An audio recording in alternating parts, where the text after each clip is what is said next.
Je m'en vais rédiger pour ce village sans âge qu'on appelle le monde. Une petite proposition de loi, concevable et applicable à l'échelle planétaire. Interdiction absolue de publier, de rendre public, de faire la publicité à tout fait à caractère terroriste. Tu as raison, personne. Tout ça, c'est la faute des journalistes. Et le mauvais temps aussi. Et la coqueluche du petit dernier. Et puis l'accident de bus en Pologne. Ah, les vilains. Les vilains, les vilains. Non, c'est vous qui aviez ou auriez raison. Les journalistes n'y sont pour rien. C'est nous, lecteurs, qui leur prêtons cette puissance qu'ils n'ont pas. Et on s'apercevra peut-être plus tard qu'ils ont fini par l'avoir, hein, ce fameux quatrième pouvoir qui se moque de tous les autres. Donc non, les médias sont pas vilains, mais ils sont malins, malins ennemis, parce qu'ils ont saisi avant l'heure qu'il faut donner l'heure, sans qu'on vous la demande, et la vôtre, hein, de préférence, pour qu'on ne soit pas tenté de regarder ailleurs. Non, les médias ne sont ni responsables ni coupables de désigner les coupables et les responsables. Mais je sais pas pourquoi, tiens.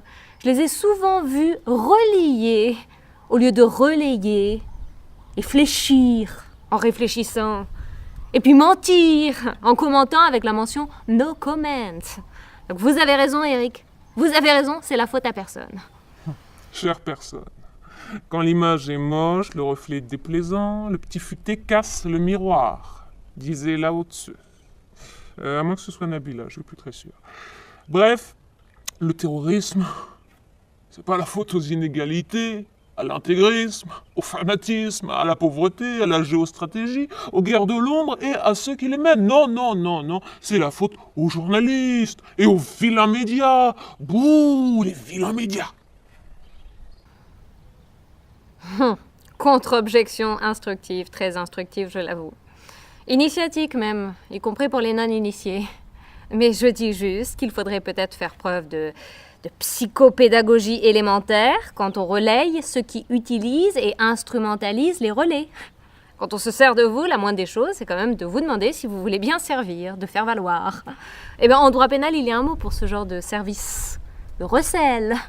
Donc le miroir serait plus inspiré de ne pas répondre à tous les appels et renvoyer dos à dos Blanche-Neige et la sorcière quand elles l'utilisent, non pour se voir, mais pour exercer leur pouvoir. Mais soyons sérieux, certains détraqués ont une telle soif de gloire et de reconnaissance que le bon sens recommande de les passer sous silence. Ça devrait faire partie de la charte du bon journaliste. Ne pas servir ceux qui s'en servent pour nuire. Et bon, je reconnais aussi que la presse est débordée de tous côtés avec Internet.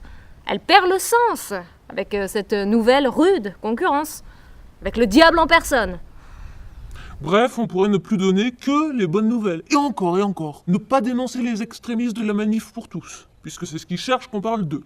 Puis ne pas parler des horreurs commises par les fous de Dieu au Mali, puisque c'est ce qu'ils cherchent, faire peur. Et puis pas parler des nervis de Poutine, puisque c'est ce qu'il cherche, Poutine, faire savoir qu'il est le plus fort. Et on aurait pu faire comme si c'était rien passé à Boston, hein. Non, vraiment. On aurait pu. Mais de ceci il fallait parler. Mais pas de celui qui n'hésiterait pas à faire sauter la cervelle d'un enfant pour que vous en parliez. Il y a des limites à la sensation, au sensationnel, le bon sens, la mesure.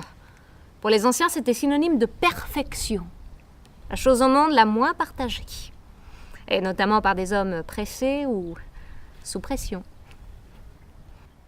Plus personne ?